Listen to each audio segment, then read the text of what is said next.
U.S. business activity expanded in April at the slowest pace this year on a pullback in demand that led to the first decline in employment since 2020. Meanwhile, sales of new homes in the U.S. bounced back broadly in March as an abundance of inventory helped drive prices lower.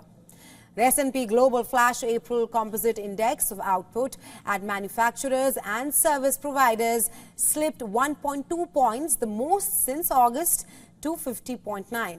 Readings above 50 indicate expansion. The measure of orders showed the first contraction in 6 months. The group's measure of employment slid 3.2 points to 48, reflecting shrinking services, payrolls, and also slower growth at manufacturers.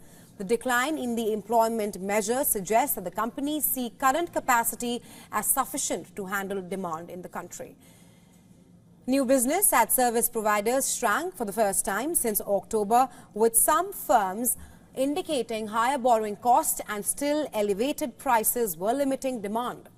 The overall index for services activity decreased to the lowest level in 5 months, while the manufacturing PMI showed a slight contraction. Meanwhile, new single-family home sales increased 8.8% to a 693,000 annual pace last month, the fastest since September. Sales rose in all 4 regions and the rate of purchases exceeded most estimates.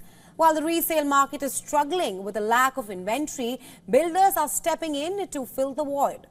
The supply of new homes for purchase rose to 477,000 in the month, the highest since 2008. Of those, the number of completed homes jumped to the highest since 2010.